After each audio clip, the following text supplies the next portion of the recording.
Hi there. Figured I should introduce myself because you probably are questioning, why am I watching this? Well, my name is Jordan. I'm a student who unfortunately did not pass one of my level twos the first go around due to miscommunications and missed opportunities, and I'm not ashamed to admit it, as I've learned so much and developed great resilience and strength because of this. I wanted to talk about level two fieldwork and how it's the first giant step you take before going out in the field, doing OT on your own. So you want to feel the most prepared. It is a great feeling to be working as an OT, and it is fun, but can also be very stressful, and I just wanted to talk about that. So why advocate? Why advocate for ourselves? I really wanted to make this PowerPoint to talk about if things do get hard, it's best to speak up, and if things are challenging, that's normal, and that's okay. But don't always try to work through it on your own. We're capable of advocating for others, and that's why we chose the job. We enjoy helping others. But you really do have to stop and help yourself, which in turn helps those who you're working with. Once you're not on campus all the time, it's easy to forget that there are resources like our professors to go to if challenges in advocating for ourselves are occurring. So let's talk about power dynamic. It may be hard to speak up when there's a student-educator relationship because there is an authority dynamic where someone holds the power to pass value.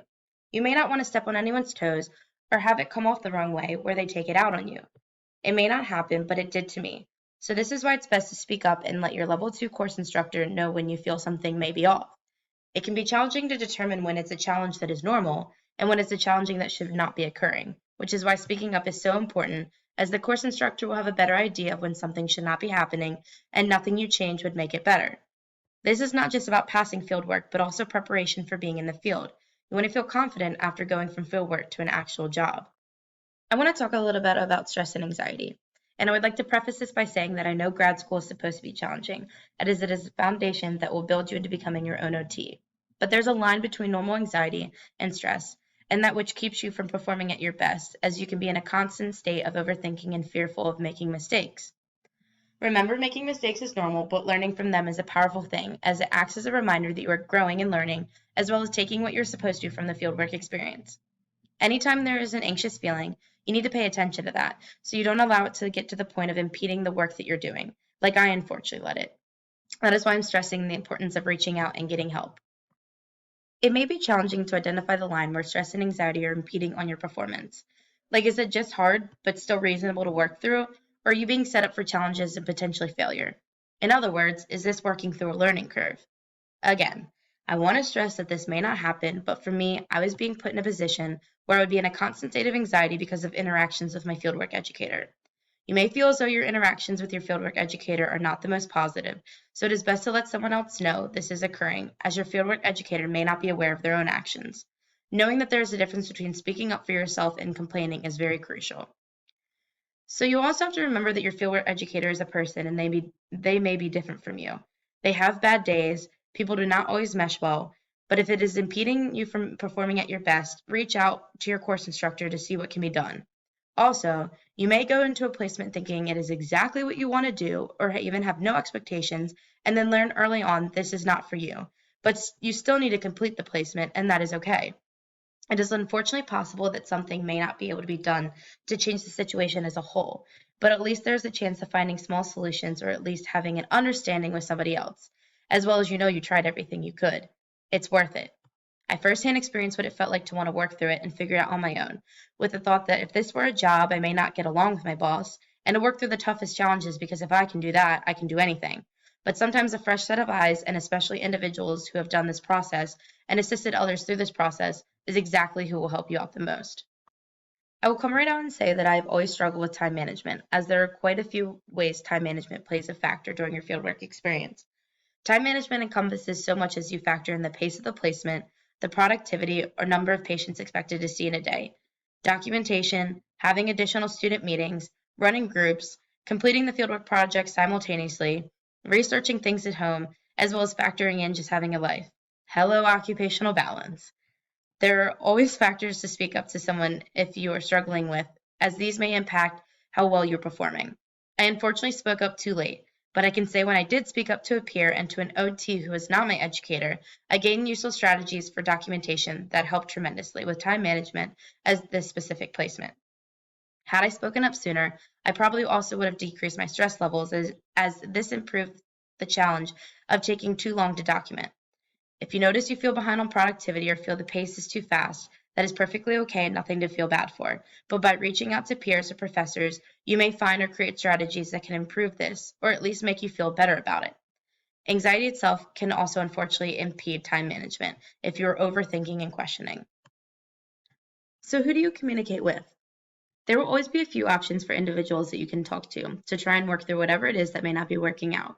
There is no standard answer regarding the order of who you speak to first and so on, but I find it most encouraging to reach out to a trusted peer in your class to start, as they are able to share with you their own struggles and potentially identify strategies to implement.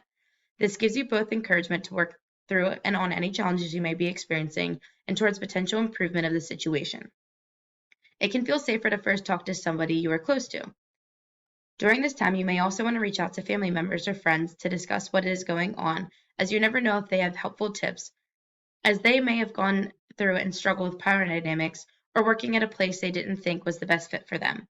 Remember, though, it is best to consider who in your family friend group is going to be the one you can talk to when you just need to vent and get things off your chest, and who is the one to problem solve with, depending on what you need in that moment.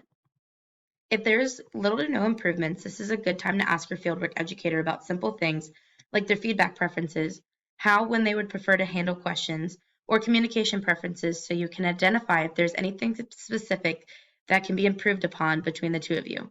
You could even have this conversation in the first week of your fieldwork to mitigate any issues before they even happen. I will touch on this a little bit more later. If nothing changes with the site itself or the relationship or communication between you and your fieldwork educator, then you should alert your assigned course instructor so they are aware of what is going on and can work with you to improve your situation. Remember, there are always other options. If you feel like you've developed a really good relationship with a professor at school, shoot them an email.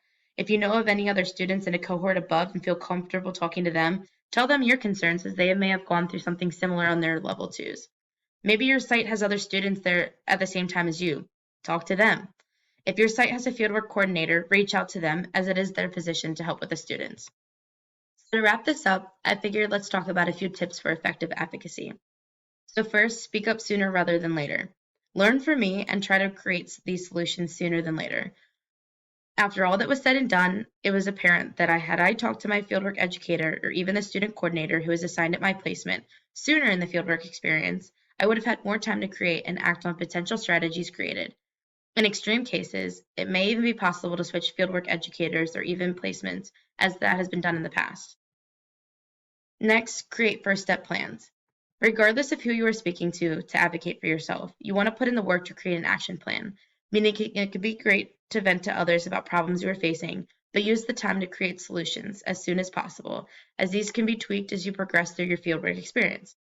It does not always require a drastic change like switching placements or even telling your educator what isn't working to make challenges easier. Sometimes little strategies are all you need. Next, discover and explain learning style preferences. There may be times you're struggling due to factors that are out of your control. Like I mentioned, it can be challenging to speak up when you have it in your mind that the fieldwork educator is there to teach you, but you have to remember not everyone learns the same, and your educator may not be teaching in a way that works best for you. The best way I can explain this is by explaining what occurred to me. My educator was the type of person who taught by just telling and only writing things down when I asked, but I was the type of person who learns best from doing.